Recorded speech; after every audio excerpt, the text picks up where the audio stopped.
अस्सलाम वालेकुम दोस्तों, नदीम अहमद हाजिर है अपने नए ब्लॉग के साथ खट्टी मीठी बातों में। दोस्तों, सियासत की गुत्थियाँ और सियासत के रंग।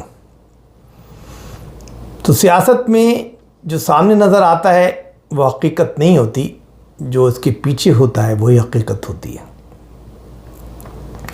तो हम वही चीज़ें आपको बताते हैं। आज की जो सबसे अहम बात है कि MQM पाकिस्तान सदर जरदारी से क्या मुका करने जा रही है। जी हाँ, इसके बारे में डिस्कस करेंगे, क्योंकि उन्होंने वज़ीर आज़म स्पीकर डिप्टी स्पीकर की सपोर्ट का ऐलान तो कर दिया, लेकिन सेनेट और सदर के लिए वो खामोश हैं। तो अंदर अंदर क्या चल रहा है बताएंगे आपको। दूसरे नंबर पे हमारे अलवी साहब, आय हाय हाय हाय, उन्होंने आखिरकार बुला ही लिया कौमी असम्बली का इजलास। आय हाय, क्या खौफ, क्या अकड़। हमने पहले ही कहा था, मेरे सारे ब्लॉग देखे, मैंने कहा था कि ये आखिरी वक्त में बुला लेंगे इजलास को, मगर क्यों, ये हम बताएंगे आपको आगे। और मौलाना, आय हाय हाय हाय, मौलाना साहब कितने अरसे बाद अपोजिशन की बेंचों पर कौमी असम्बली में, वाह भाई वाह। लेकिन कब तक, ये भी हम बताएंगे आपको आगे चल के। तो दोस्तों, सबसे पहले मैं रिक्वेस्ट करूंगा कि मेरे चैनल को सब्सक्राइब कीजिए, इसको लाइक कीजिए, कमेंट्स दीजिए, बेल के बटन को क्लिक कीजिए, ताकि जब भी नया एपिसोड आए आपको फौरी तौर पे नोटिफिकेशन मिल जाए। और अपनी आरा से, अपने सवालात से ज़रूर नवाजिए, क्योंकि इन्हीं की रोशनी में हम आगे बढ़ते हैं और वही सवालात फिर हमें सोचने का मौका भी मुहैया करते हैं। हाँ, तो बात हो रही थी कि MQM पाकिस्तान, जी जनाब, वफ्द पहुंचा इत्तेहादियों का इस्लामाबाद में उनके दफ्तर में। ऐलान किया उन्होंने कि भाई हम तो शहबाज शरीफ वज़ीर आज़म पाकिस्तान, अयाज सादिक साहब स्पीकर कौमी असम्बली और डिप्टी स्पीकर शाह साहब जो पीपल्स पार्टी से हैं, उनको हिमायत करते हैं उनकी और उनको वोट डालेंगे। लेकिन मिसिंग पार्ट क्या है, उन्होंने कहा कि सदर और सेनेट के बारे में हमारे तहफ़्फ़ुज़ात हैं सपोर्ट करने के, तो अभी हम उसके बारे में सपोर्ट का ऐलान नहीं करते। अब हो क्या रहा है देखिए, जरदारी साहब जिनका ताल्लुक पीपल्स पार्टी से है, वो सदर का इंतखाब लड़ रहे हैं। MQM के अलावा तमाम इत्तेहादी पार्टियां ने उनको सपोर्ट का ऐलान कर दिया है। अब MQM क्या मुका करना चाहती है, ये है वो बात। कहते हैं कि सामने कुछ और होता है, पीछे कुछ और होता है। सामने तो ये रखेंगे कि जनाब, जो हम आईनी तरमीम चाहते हैं कि जो फंड्स हैं वो जो बल्दियाती इंतखाबात पे जो लोग जीत कर आते हैं या बल्दियाती अहदेदारान जो होते हैं उनको डायरेक्ट दिए जाएं। होता ही है कि सब चीज़ें प्रोविंशियल गवर्नमेंट के पास सारे पैसे जाते हैं और प्रोविंशियल गवर्नमेंट जो है उसके बाद कुछ नहीं देती बल्दियाती इदारों को और सब हड़प कर जाती। तो एक आईनी तरमीम की जाए। ज़ाहिर है पीपल्स पार्टी सिंध में बरसर इक़्तिदार है, वो तो नहीं करेगी। और इसके अलावा भी जो भी पार्टियां अपनी अपनी प्रोविंसेस में इंतखाबात कराएंगी और वहाँ जीतेंगी, तो वो भी कुछ देना नहीं चाहेंगी। तो टेक्निकली ये चीज़ हो नहीं सकती और ना हो पाएगी। इवन तो ये कहते हैं कि नवाज़ शरीफ साहब से बात हो गई है, शहबाज शरीफ से बात हो गई है, और उनसे हमने कहा है कि आप साहब हमारे साथ कम से कम इतना सपोर्ट करें कि इसको असम्बली में इस बिल को पेश कर दें।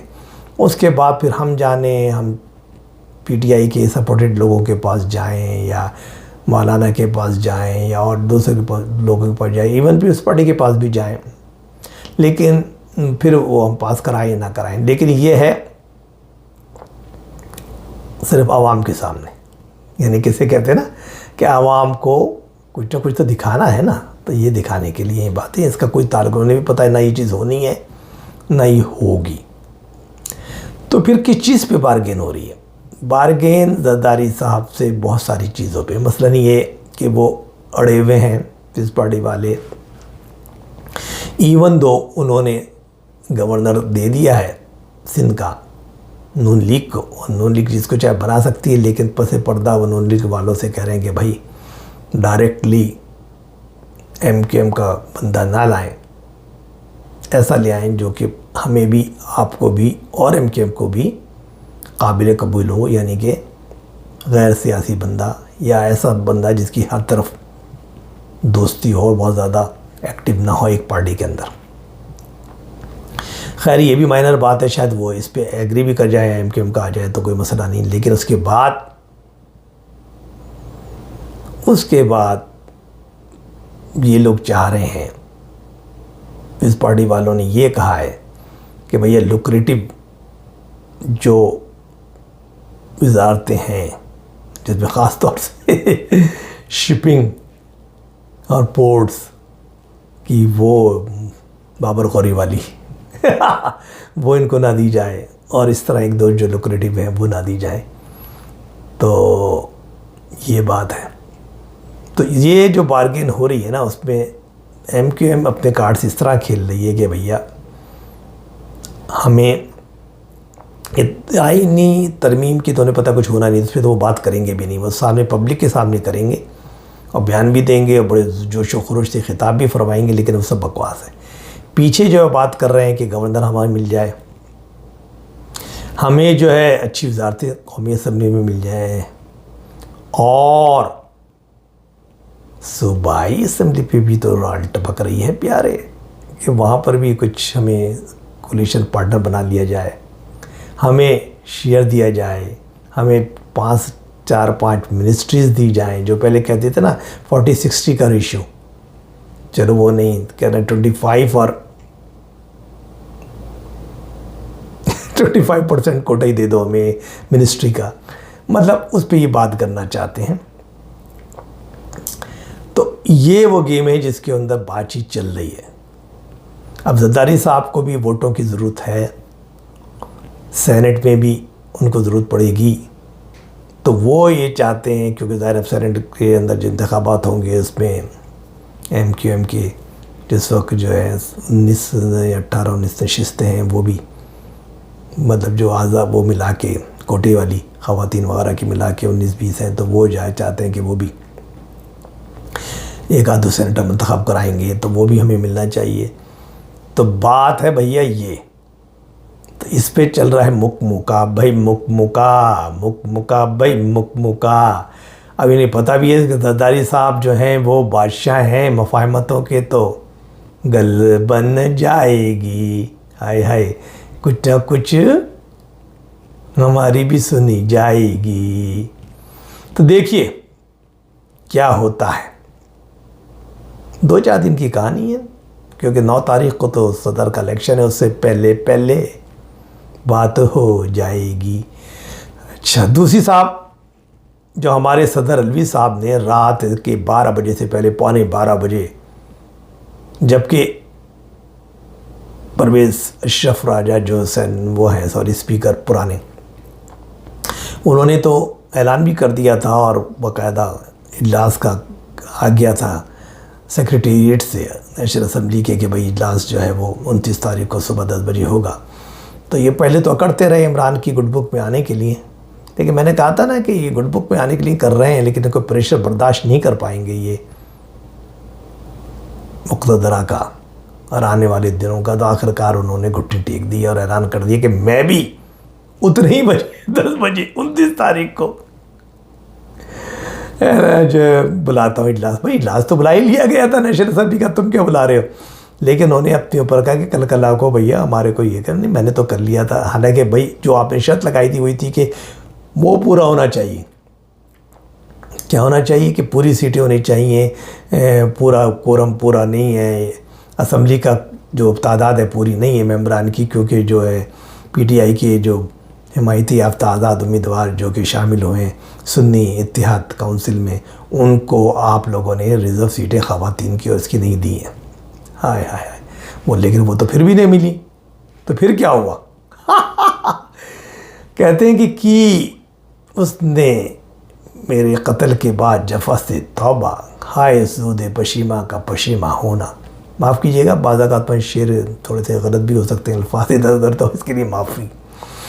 तो ये हमारे सदर साहब हैं। तो इंसान अपने मफादात के लिए क्या क्या करता है कि यार रिंद रहो और जन्नत भी हाथ से ना जाए, यानी कि आखिर में उनको भी खुश करते हुए जाओ। पहले इमरान को खुश करते रहे, आखिर में मुक़्तदर हलकों को भी खुश करते जाओ, क्योंकि ज़िंदगी तो अभी बाकी है, सियासी सफ़र तो जारी है। अब आइए मौलाना साहब की तरफ। मौलाना फजलुर रहमान बड़े ज़ीरक सियासतदान, मैं उनको सलाम करता हूँ। जरदारी साहब और मौलाना फजलुर रहमान, जिनको मैं इंतहाई ज़ीरक सियासतदान समझता हूँ और मानता हूँ, बहुत इनकी सियासत पे कहते हैं ना कड़ी नज़र होती है। ये चलते हैं ना तो जो सामने नज़र आते हैं कुछ और होते हैं, और अंदर जो है इनके अंदर कुछ और ही चल रहा होता है। तो इनकी बातों को समझना बड़ा मुश्किल होता है। तो वो पहली दफ़ा जब मैंने उनको कौमी असम्बली में अपोजिशन बेंच पे बैठे देखा तो दिल में आया कि यार ये तो आज तक ज़िंदगी में, चाहे बेनज़ीर की हुकूमत रही हो, नवाज़ शरीफ की कभी भी हुकूमत रही हो, हमेशा गवर्नमेंट के साथ ही रहे। तो इस दफ़ा गुस्सा लगता है थोड़ा ज़्यादा है, तो अपोजिशन में नज़र आ रहे हैं, लेकिन कब तक? मुज़ाकरात हो रहे हैं, बातचीत हो रही है, मनाया जा रहा है, लेकिन यार इतनी जल्दी भी नहीं मनना चाहिए ना। जब आप इतनी बड़ी बड़ी बातें कर चुके होते तो कुछ तो अल्फाजों का भरम भी रखना पड़ेगा। कहते हैं कि एक ज़माने में एक बड़ा मशहूर था कि मौलाना साहब के लिए कश्मीर कमेटी का चेयरमैन, उन पर बोल लग गई। बेनज़ीर वज़ीर-ए-आज़म बने, कश्मीर कमेटी के चेयरमैन मौलाना साहब। नवाज़ शरीफ बने, कश्मीर कमेटी के चेयरमैन मौलाना साहब। हर दौर का बादशाह कश्मीर कमेटी का चैम्पियन। अब उस कश्मीर कमेटी में क्या है भैया, उसका हेड जो बन जाते हैं, कितना फंड है, कितना माल है भैया, कुछ पता नहीं लगता। जैसे नजब सेठी है ना, उसकी राल टपकती है कि क्रिकेट बोर्ड का चेयरमैन बन जाओ। लेकिन इस दफ़ा जो है नकवी साहब, मोहसिन नकवी ने पाला माल लिया, क्योंकि वो ऊपर से मुक़्तदरा से उनका नाम आ गया। जाते जाते उनको करके चले गए काकड़ साहब। और बस से आगे आप क्या आपको बताऊं कि छोटी छोटी बातें हैं, वही जूतम पेजार हल्फ उठा लिया। कौमी असम्बली में लोगों ने एक दूसरे के ख़िलाफ़ तकारीर कर ली, इमरान की तस्वीरें ले आए, भला हो गया, किसी ने घड़ी लहरा दी। हाय हाय हाय, घड़ी की तो कहानी है प्यारे। हाँ, घड़ी यानी कि वक्त, और वक्त एक जैसा नहीं रहता, वक्त बदल जाएगा। आज के दोस्त कल के दुश्मन, कल के दुश्मन आज के दोस्त, तो ये चलता रहता है। बस ये है। और फिर थोड़ा सा उस महाज पे चले जाएं कि हमारे जो यूट्यूबर्स, तो असद तूर साहब जो हैं, उनको FIA ने नोटिस वगैरह दे के अरेस्ट वगैरह किया हुआ है, 5 दिन के रिमांड पे हैं, FIA की कस्टडी में हैं। वहाँ सुना है उन्होंने भूख हड़ताल कर दी है। बहरहाल मैं समझता हूँ गलत है, उनको रहा कर देना चाहिए। सहाफ़ियों को ज़ाहिर हर एक का आज़ादी राय है, हर एक को बोलने का हक़ है, और हमें भी चाहिए कि अपनी लिमिट्स रखें। ठीक है, इख्तलाफ अपनी जगह पर है, लेकिन लिमिट्स होनी चाहिए। हर चीज़ का एक लिमिट है, एक दायरा है। अखलाकियात का दामन कभी ना छोड़ें। मैं भी काफ़ी बातें करता हूँ, लेकिन मेरा अंदाज़ थोड़ा सा हंसी मजाक वाला ज़्यादा है। तो मेरा मकसद ये नहीं होता कि मैं किसी लीडर की शान में कोई नाज़ेबा बात कर रहा हूँ या गुस्ताखी कर रहा हूँ या कोई ऐसी बात हुई। मेरा मकसद जो बड़ी सिंपल होता है कि भैया हक़ाइक़ क्योंकि कुछ और होते हैं, आवाम और नास को कुछ और दिखाया जाता है, तो ज़रा अंदर की बात। कहते हैं कि इब्न सफ़ी जो बड़े मशहूर नावल निगार गुज़रे हैं, वो इसरार नारवी के नाम से शायरी करते थे। तो उनका एक कता सुनाता चलता हूँ कि राय तलब में कौन किसी का अपने भी बेगाने हैं। चाँद से मुखड़े रश के गज़ाला सब जाने पहचाने हैं। बिल आखिर थक हार के यारो हमने भी तस्लीम किया। अपनी ज़ात से इश्क सच्चा बाकी सब अफसाने हैं। तो मेरे भाई, ये जितने सियासतदान हैं ना, इनको अपनी ज़ात से इश्क सच्चा और बाकी सब अफसाने हैं। तो आपसे जो कहा जाता है ना, जैसे हम कहते हैं लॉलीपॉप चुसाई जाती है, वो लॉलीपॉप ही लॉलीपॉप चुसाते रहते हैं आपको। पीछे तो उनके अपने हैं, क्योंकि हमारे कालमिया मुल्क का ये कि elite class elite class elite class जो लूट रही है, चाहे वो बावर्दी हो या बेवर्दी ब्यूरोक्रेसी हो या जागीरदार हो, सरदार हो, चंद सरमायादार हो, ये सब लूट रहे हैं, खा रहे हैं मफादात। IMF यही तो कहता है कि यार तो अपने इनको ख़त्म करो ना अय्याशियों को, तो फिर तुम्हें हमसे भी पैसे मांगने की ज़रूरत नहीं पड़ेगी। लेकिन तुम जो है गरीब के पेट पे मारते हो, लात मारते हो, गरीब के पेट से चीर के निकालते हो, उन पे टैक्सेशन बढ़ाते हो, अपने ऊपर टैक्स नहीं लगाते। कोई ज़री टैक्स नहीं है जागीरदारों पे। सो प्रोविंशियल के नाम पे फ्रॉड करके रखा हुआ है जहाँ कुछ नहीं होता। सरदार बादशाह बने हुए हैं, ब्यूरोक्रेट बादशाह हैं, बावर्दी वाले बादशाह हैं, मुलाजमीन जी मकानात, ज़मीनें, जायदादें, बंगले अलॉट हो रहे हैं। बस जुडिशरी के हाई रैंक के लोग 10-10 प्लॉट मकानात। यार क्या है यार, क्या है? गरीब रहने दो, गरीब बेचारा, अल्लाह ताला माफ़ करे यार। देखिए, तो बस यही है, उठो मेरी दुनिया के गरीबों को जगा दो, काखे उम्रा के दरो दीवार हिला दो, और जिस खेत से दकान को मौसर ना हो रोटी, उस खेत के रखोशाई गंदम को जला दो। चलिए जी, अल्लाह इकबाल के नशार के साथ मैं आपसे इजाज़त लेता हूँ। फिर इंशाअल्लाह आपसे कल बात होगी, जिसके अंदर मज़ीद बातें आपसे करेंगे। जब तक इजाज़त